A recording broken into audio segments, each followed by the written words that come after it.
Este es un nuevo día para empezar de nuevo,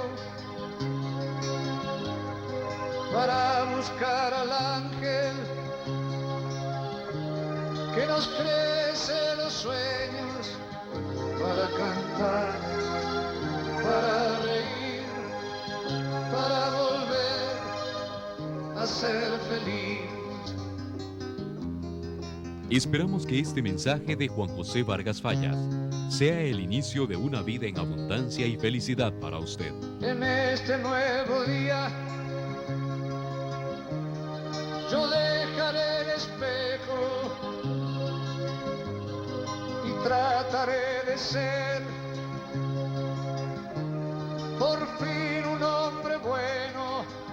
De cara al sol caminaré y con la luna volaré. Amigos y amigas, muchas gracias por compartir en este día de hoy un nuevo programa. Bueno, y tenemos la dicha y la bendición de contar con Monseñor José Rafael Quirós Quirós, arzobispo de San José. Muy buenos días, Monseñor. Buenos días, don Juan José. Qué alegría de nuevo encontrarnos. Me alegra mucho verlo nuevamente, hoy con un tema muy interesante para todos nosotros. Vamos a estar hablando del Plan Pastoral de Evangelización 2015-2020. Bueno, me gustó mucho, Monseñor, ver esa portada tan lindo y la forma como han presentado este plan pastoral. Como ustedes pueden estar viendo ahí, Plan Pastoral Arquidiocesano 2015-2020 hacia un camino renovado de evangelización. Ahí está la iglesia catedral y ven ustedes, amigos y amigas, a Pablo VI, al Papa Juan XXIII, a Monseñor Román Arrieta, a Juan Pablo II, a Monseñor Hugo, al Papa Benedicto, al Papa Francisco y también a nuestro arzobispo Monseñor José Rafael Quirós. Muy bien, bueno. ¿Es necesario, Monseñor, contar con un plan o era un deseo suyo personal de tener ese plan para ver cómo se camina del 2015 al 2020? En el caminar de la iglesia, poco a poco nos hemos ido dando cuenta que debemos ir pasando de una pastoral de actividades a una pastoral planificada, a una pastoral de proceso.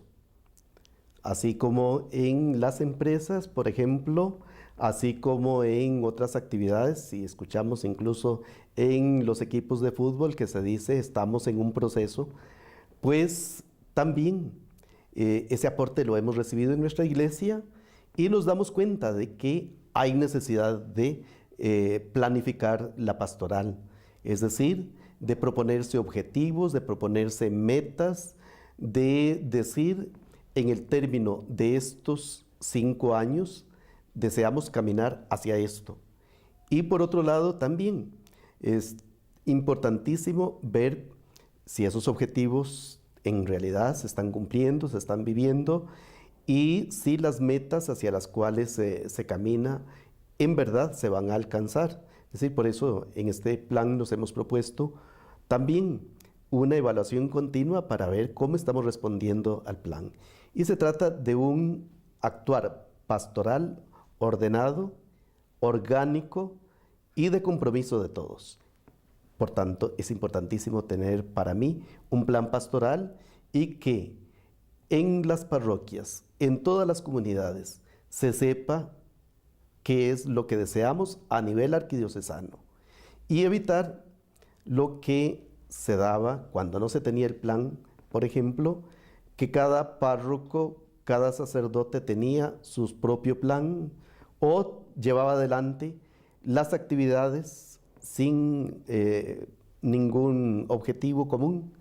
Y entonces se daba lo que muchas comunidades resentían.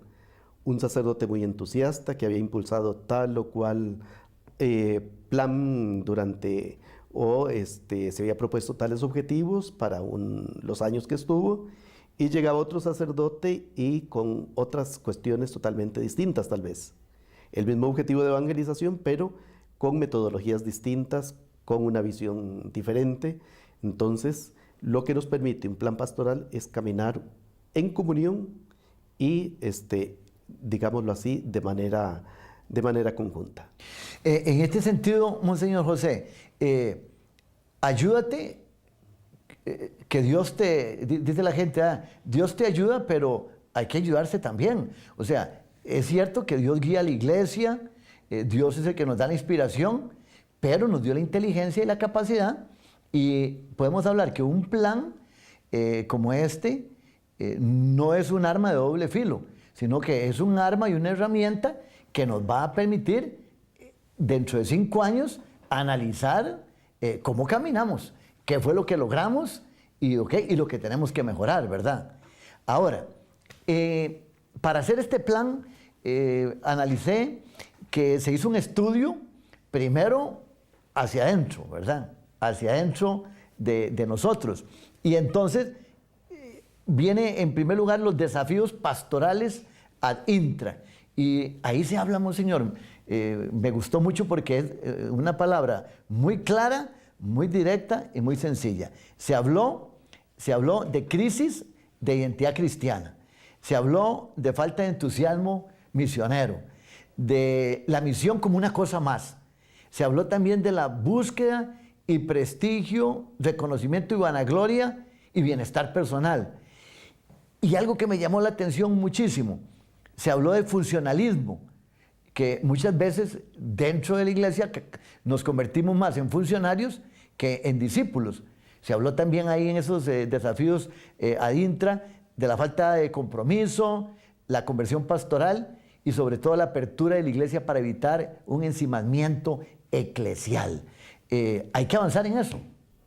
Sí, ciertamente.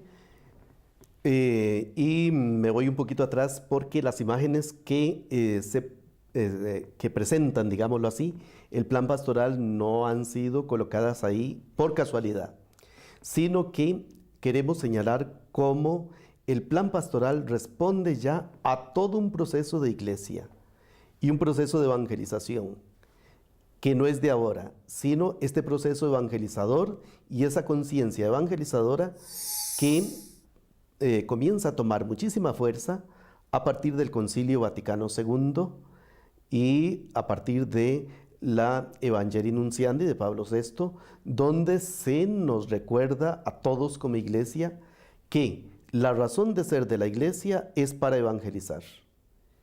Y así cada uno de los pontífices y también en nuestra realidad arquidiocesana, cada uno de los obispos, de los arzobispos, ha dado su aporte importantísimo en orden a este proceso evangelizador.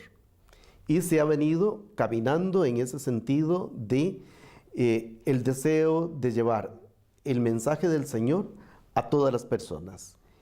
Y ahora lo que estamos haciendo, bueno, yo estoy recogiendo los frutos entonces de todos mis antecesores y de manera inmediata de Monseñor Hugo Barrantes, quien de manera decidida atendió a lo que en la quinta conferencia de los obispos en Aparecida nos decían acerca de esa tarea importantísima de llevar adelante la misión continental. Monseñor Hugo comienza entonces a responder a esa tarea que es prioritaria y que toca a todos, a la cual debemos sentirnos llamados. Todo el proceso que con Monseñor Hugo se inició y de manera muy intensa a partir del 2008. Llego en el 2013, me encuentro con que se había formulado un primer plan no totalmente escrito tal y como lo tenemos ahora, pero estaba ahí en la conciencia de los sacerdotes y en la acción que se estaba llevando adelante. Y tomando ese plan, es que el año pasado nos dimos a la tarea, durante todo el año, de evaluar lo que se había caminado, de mirar hacia dónde íbamos y por ello respondiendo también al documento Aparecida que nos dice hay necesidad de una conversión pastoral, y para que se dé un proceso de conversión hay que hacer un examen de conciencia, entonces mirarnos hacia adentro en la iglesia. Haciendo ese examen de conciencia es que se dan estos desafíos. Y en el mismo documento Aparecida nos encontramos con afirmaciones sumamente fuertes, en orden, digamos, en la visión total de América Latina, como sí, ciertamente, la mayoría bautizados en la Iglesia Católica, pero discípulos del Señor, ¿cuántos? Cristianos comprometidos, ¿cuántos? En relación a esa conciencia evangelizadora, ¿qué conciencia o cuál es el concepto todavía hoy que se maneja? La evangelización le toca nada más a la jerarquía, a los obispos, a los sacerdotes, y esa tarea evangelizadora, pareciera que hay algunos que dicen que ellos luchen, eso es lo que les toca a ellos, y no se ha interiorizado todavía lo que en el Concilio Vaticano II ya se indica acerca del compromiso y del papel de los fieles laicos en la vida de la Iglesia. Y por otro lado también, como en Christi Fidelis Laici, con toda claridad, recordamos que este documento comienza con esas palabras hermosísimas del Evangelio en la parábola del Señor que contrató a varios trabajadores, cuando dice, vengan ustedes también a mi viña. En otras palabras, el fiel laico es parte de la viña del Señor, es corresponsable y directamente también debe sentirlo así, enviado a proclamar la buena noticia de la salvación. Y por ello es que hablamos de desafíos y de falta de identidad cristiana, falta de compromiso. Nos hace falta tomar conciencia de la evangelización, que corresponde a todos. Nos hace falta decisión para explícitamente y de manera abierta presentar a Jesucristo como el Señor que guía nuestra vida, el que responde a todas las inquietudes más profundas del ser humano. Monseñor, una vez hecho ese análisis profundo, interno, nos ubicamos en esta realidad histórica que vivimos, y en el plan se presenta precisamente todos los análisis de las situaciones difíciles de injusticia que se viven en el país, de los problemas que hay. Es cuando hablamos de los desafíos extra que dice el plan: el secularismo, que se quiere expulsar a Dios de la vida pública y privada, la desigualdad social, la economía de exclusión, la globalización a la indiferencia, idolatría del dinero, las nuevas formas de pobreza. Una cosa que me llamó la atención y que se da mucho, la ideologización del mensaje cristiano. Cristianismo sin Cristo y sin iglesia. Y también la adversidad de algunos medios de prensa que vienen persiguiendo cualquier cosa, como dice el Papa Francisco, que los sacerdotes y la iglesia son como los aviones. Solo se habla de ellos cuando se caen, ¿verdad? Y también habla el plan del egoísmo y el individualismo. O sea, son unos desafíos tremendos de este momento histórico que tenemos que enfrentar. Sí, ciertamente, y aquí hago uso de un término que el Papa Benedicto utilizó en el sínodo extraordinario, en el sínodo ordinario más bien, de la nueva evangelización, cuando manifestaba: estamos en un proceso de desertificación, con S, ¿verdad? Es decir, en un camino de desierto. De desierto porque se presentan todos estos desafíos. Es decir, cuando el Señor no está en el corazón del ser humano, se da toda esa manifestación de frialdad hacia el hermano, se da el menosprecio hacia la dignidad del ser humano, olvido e indiferencia de los que sufren, se piensa nada más en sí mismo porque se expulsa a Dios y entonces el ser humano llega a convertirse en Dios para sí mismo. Y esa es la razón por la cual se rinde culto a sí mismo, busca los bienes materiales, el dinero a como haya lugar, se olvida de los demás, emite leyes o legisla en favor propio y se da el proceso, bueno, este es el secularismo, ¿verdad? Sí. Ciertamente, el expulsar a Dios de la vida personal, de la vida social, el decir que nadie me venga a manifestar o a exigir y desde Dios que debo llevar una vida conforme a estos o aquellos valores, porque yo soy Dios para mí mismo, yo determino lo que es bueno, lo que es malo, yo digo hacia dónde caminar.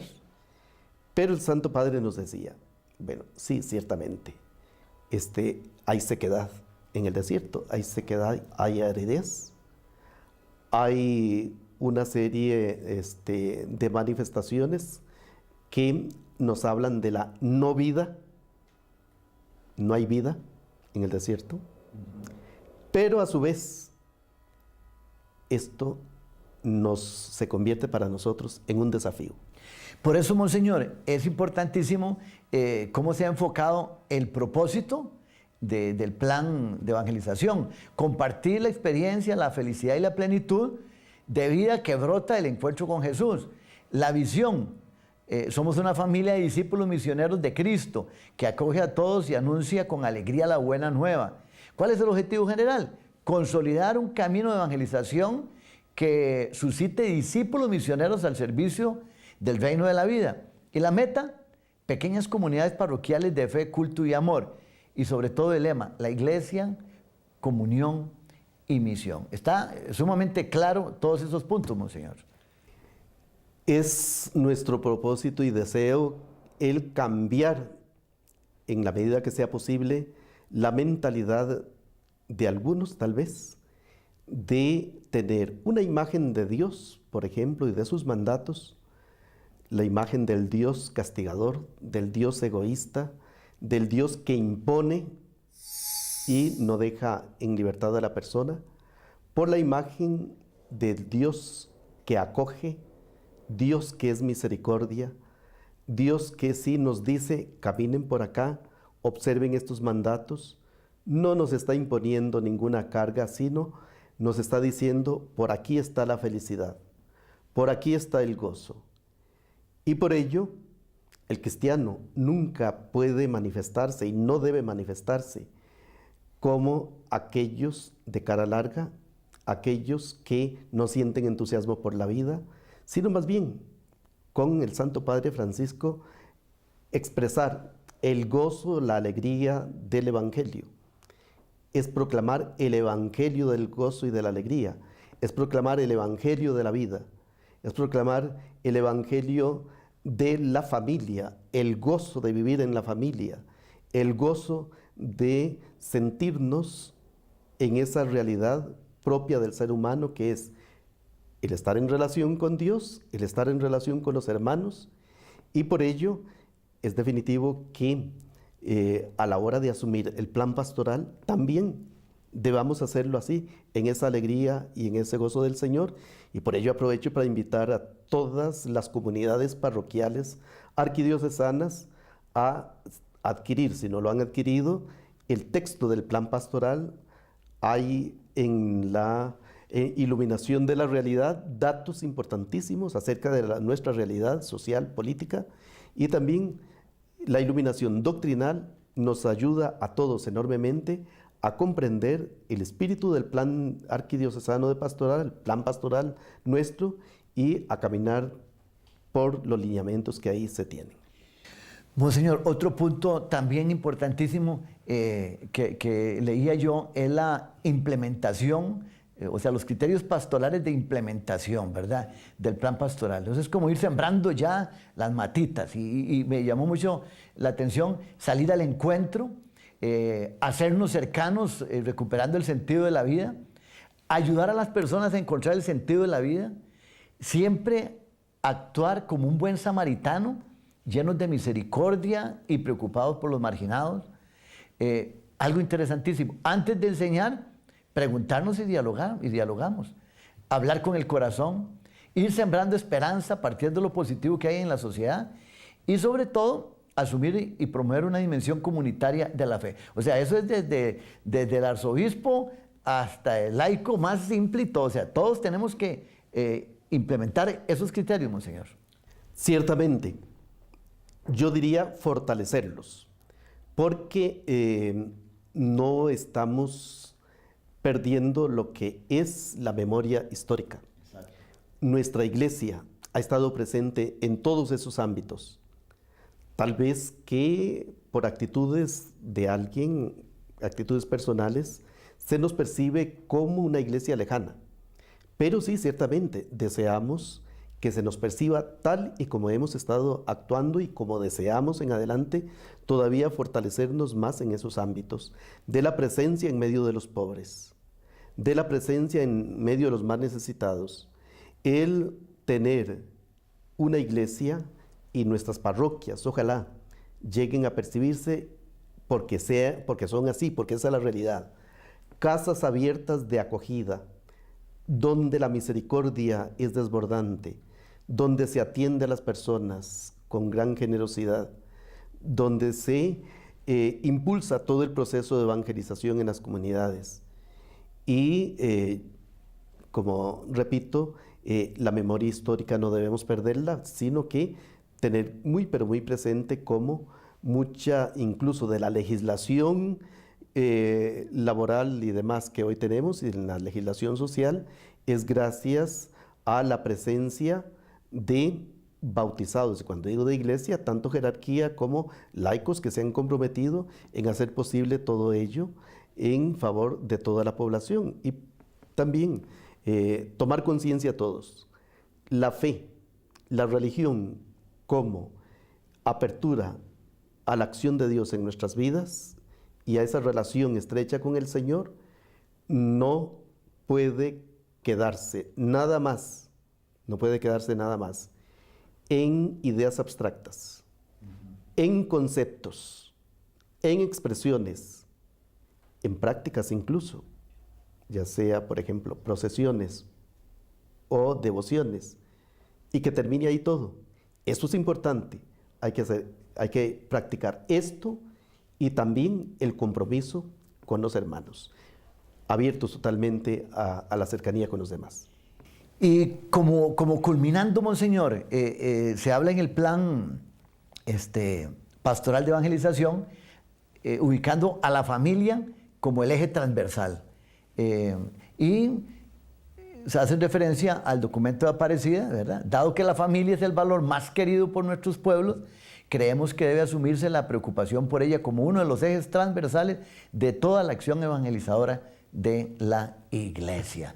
O sea, todo esto precisamente para fortalecer nuestras familias y que sea una familia realmente cristiana comprometida con esa misión que tenemos todos como cristianos. Sí, ciertamente tomamos la familia como eje transversal porque es lo inmediato que desde las primeras horas de nuestra existencia acá en este mundo es lo que tenemos, es lo que está ahí de inmediato. Y sabemos perfectamente el rol fundamental que tiene la familia en la transmisión de la fe y también, por otro lado, desde el punto de vista social, la familia como célula de la sociedad. Y precisamente al analizar lo que sucede a nivel social y también en orden a la evangelización, nos percatamos como si hoy hay desintegración familiar y hay muchos ataques furiosos contra la familia, hay actitudes que vienen a minar la realidad familiar, pues mucha de la realidad social de lo que dolorosamente hoy estamos viendo a nivel del comportamiento de los jóvenes y también de los adultos, porque es un poquito generalizado el asunto en cuanto a el irrespeto por la vida humana, el irrespeto por los bienes ajenos, el irrespeto por la dignidad de la persona, dolorosamente la violencia intrafamiliar, la violencia en contra de los niños, Bueno, todo esto no es un fenómeno simple y sencillamente social, sino que también la familia, si está, digamos así, fallando en la transmisión de valores y en la interiorización de valores fundamentales, pues las consecuencias ahí las tenemos. Y por ello, el plan pastoral va directamente a trabajar en la familia como tal. Es decir, no es solo pastoral familiar, sino la familia como institución fundamental en la vida de la iglesia y para la sociedad. Quisiera, Monseñor, terminar esta entrevista tan valiosa y tan importante con ese concepto que habla el documento de Aparecida, que define a la iglesia muchas veces como casa y hace referencia a quienes son sus habitantes, casa de los pobres, ¿verdad? Inclusive el Papa Francisco nos habla de que la iglesia es la casa abierta donde hay lugar para cada uno según su vida a cuestas. Yo quisiera que usted termine nuestro programa el día de hoy precisamente hablándonos de eso, de esta nueva visión de cómo debe ser la iglesia, una casa de puertas abiertas donde no estamos lejanos, sino queremos que todos aquellos que vengan sean acogidos con amor y con respeto de acuerdo a su condición. Ciertamente que la iglesia hoy y siempre se manifiesta como un instrumento querido por el Señor. Él la instituye así, a través del cual ese instrumento sigue llamando a todas las personas a la salvación. Jesucristo, que no discriminó, no rechazó a nadie, no lo señaló, ni le condenó, pues nos da a nosotros, digámoslo así, la clave por donde debemos caminar como iglesia. Nuestra iglesia ha de ser precisamente eso, casa de puertas abiertas para que lleguen todos aquellos que tienen necesidad de escuchar el mensaje de la salvación, necesidad de perdón, necesidad de conversión, pero entendido esto muy bien, puertas abiertas para todos, no se rechaza a nadie, pero en la iglesia predicamos al Señor, llamamos a la conversión, es decir, no llega la persona para seguir tal vez en su estilo de vida alejado del Señor, sino llega a la iglesia para ser acogido y encaminado hacia ese encuentro personal con Jesucristo. De puertas abiertas también, lo dice el Santo Padre Francisco, para que nosotros salgamos a evangelizar, para que vayamos al encuentro con los demás. No solo que vengan, sino que vayamos nosotros al encuentro con los demás, todos como iglesia. Y por supuesto, lo que antes manifesté, una iglesia que es instrumento de misericordia, una iglesia que fortalece los lazos de comunión, los lazos de fraternidad, los lazos de cercanía, y esta es la gran tarea, la gran misión que hoy y siempre el Señor nos ha encomendado. Amigos y amigas, hemos llegado así al final de esta entrevista con el señor José Rafael Quirós, arzobispo de San José, al cual le damos las gracias de todo corazón, y les quiero decir que lo vamos a tener ahora con mensajes cortos que van a seguir apareciendo a través de nuestra programación. Monseñor, muchísimas gracias nuevamente. Bueno, mucho gusto. Que Dios me lo bendiga mucho y estamos para servirle. Gracias a usted y adelante con esa misión.